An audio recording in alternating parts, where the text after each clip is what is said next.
All right, we're reaching 4K on the S&P 500. This leaves us at quite a critical juncture. We have to essentially decide whether or not we're going to see a rally or whether or not we're ripe for a pullback. This is the first video I'm aware of that I've actually come in with notes to make sure I hit all the points I want to hit on, and there might even be some more I come up with. But today we're going to start using some notes, and we're going to discuss why we think there's a number of things lining up for a pullback, reason and logic behind us to think that there's going to be a pullback. Not saying it's going to happen, but I think this is the correct approach. Now, the market can remain irrational longer than you can remain solvent. That is the disclaimer for this video, and an important thing to know. If, the bear market rallies of this year has proved to be true, or proved anything, it is that statement is true. The market can remain irrational longer than you can remain solvent. We have seen that. We saw that when crypto and GameStop, the market can remain irrational longer than you can remain solvent.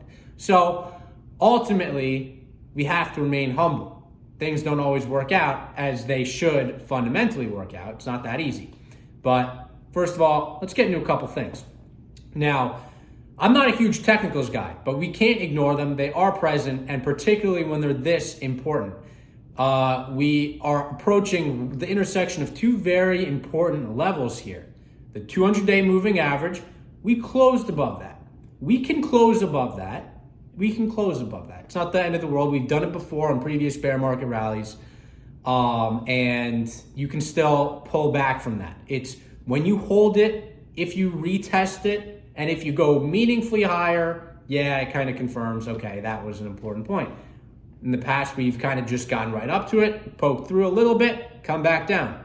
We're poking through it just a little bit right now, just a little bit, about 19 points, or actually I guess it's 18 points right about on the S&P. Out of 18 points out of 3,999, that's not such an aggressive move above the 200-day moving average. The other important level is 4,000 on the dot. We went through that today, came back. I'm not a technical analyst. I'm not here to tell you that I know how high we need to go above or anything like that to confirm anything. What I know is it's a nice, big, round number that has a very strong psychological impact on people's buying and selling decisions.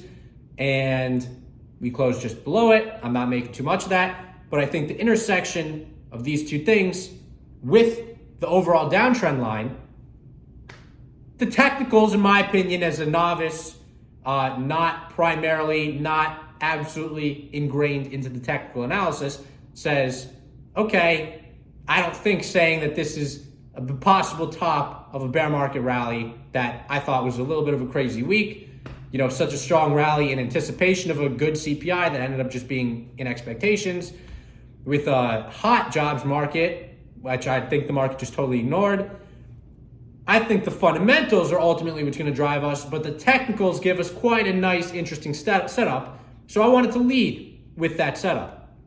Now let's get off into the fundamentals. We obviously know the situation about the Federal Reserve. I don't need to explain to you why this is so important, but every single Fed member, despite saying that we can go to 25 basis points, which we've talked about before, the pace is really not that important because the level is going to be the level, and they're going to hold it for a year. Whether or not it's an extra month or not doesn't matter because, in theory, the market should just adjust to what the final rate's going to be. And they're deciding whether or not they go meaningfully higher than 5% or slightly higher than 5%. Every single Fed member this week said they want to go above 5% and hold until 2024. You can fight that at your own peril. You can make that decision yourself. That's a judgment call. My judgment is you don't want to fight them. They last year did a historically aggressive rate hiking cycle.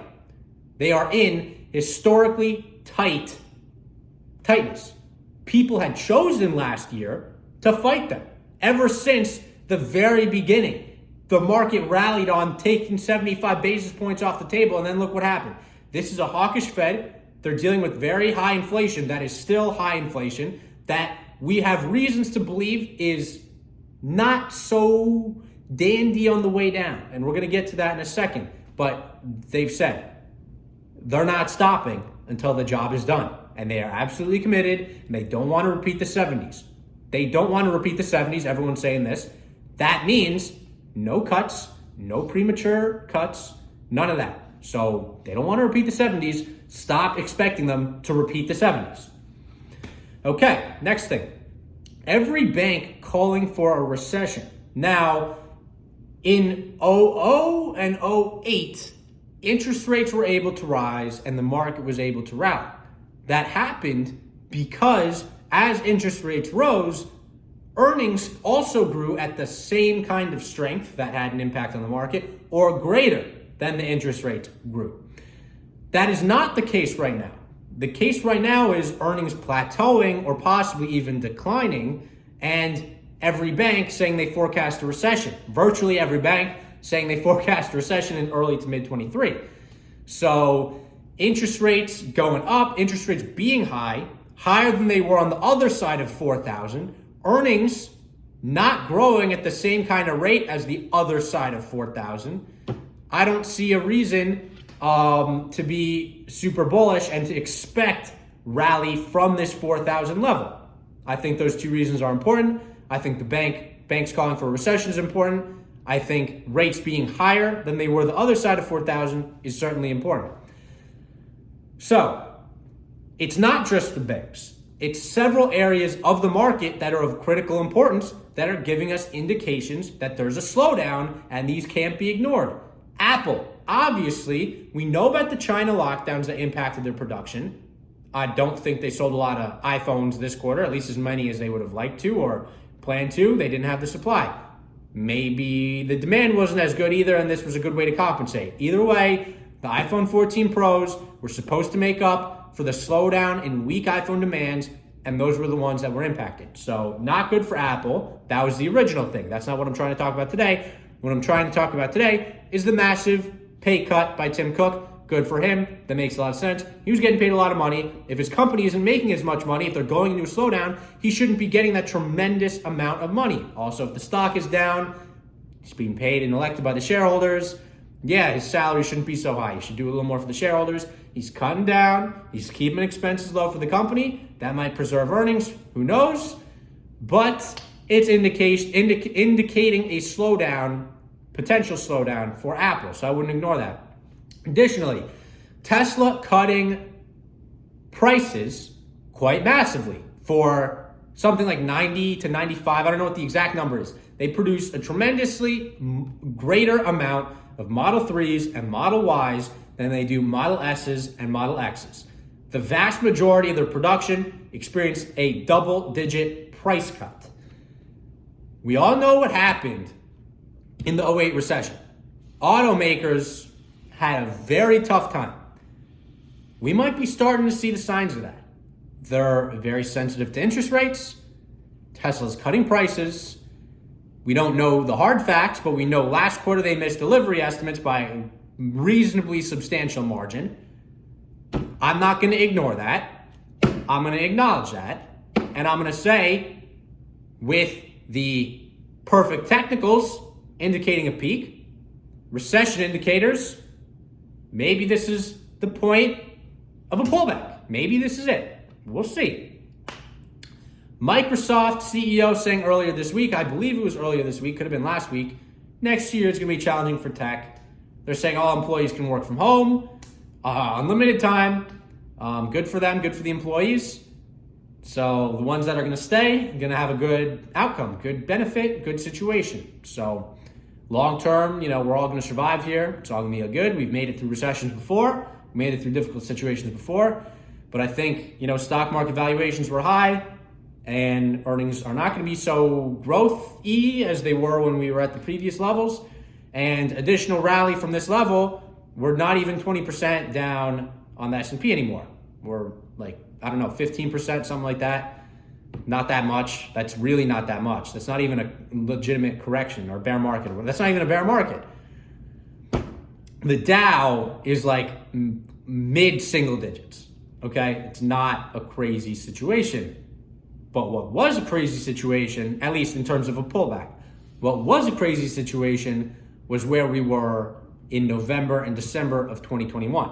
That was a crazy situation. Now, we're in a very different situation from the other side of 4,000, where we had tremendous growth rates and very low interest rates.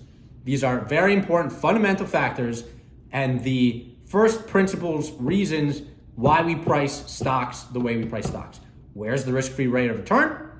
And then from there, we can determine what kind of risk are we willing to take for what kind of earnings and where are we willing to price that. But when the risk-free rate of return is higher than it was on the other side of 4,000, everything needs to change. And that is certainly the case. The 10-year interest rate was like either below 1% or 1%. Now it's 3 times that at least. That's quite a big change. Everyone seems to be bullish, and this market rally seems to be contingent on inflation peaking and just dropping like a stone, the Fed cutting early, Goldilocks situation from here. I'm not convinced it's going to be so Goldilocks. I think it's actually going to be a painful ride this year. I think there's going to be pain this year, as some seem to believe, and Jim Bullard has hinted at. Oil prices are now back at $80. That's an important level. We'll see if they pull back, or we'll see if they continue to rally. My assumption is they're going to continue to rally. Earlier this week, the EIA said they expanded or grew their oil demand growth projections. That was not a decrease. That was an increase. That is bullish for oil. Most of the decline that we have seen in inflation has been due to energy. We're seeing how sticky core is. I made a video the day before yesterday talking about the case for sticky inflation. You can go watch that. Sticky inflation. That's what I believe, and I think a lot of it's going to have to do with a recovery in oil to an $80 to $100 range. 80 is not so concerning, but if we get into 90 and 100, that will have an impact for sure. So let's watch out for that. We're at what I think is a perfect level for a pullback. Nothing ever goes 100% to plan. That's just the way it is. You will learn that if you haven't already investing in markets. It's never that easy. So I hope this provided you some good analysis, some good things to think about. We'll see what happens. That's today's video. And until next time, peace out.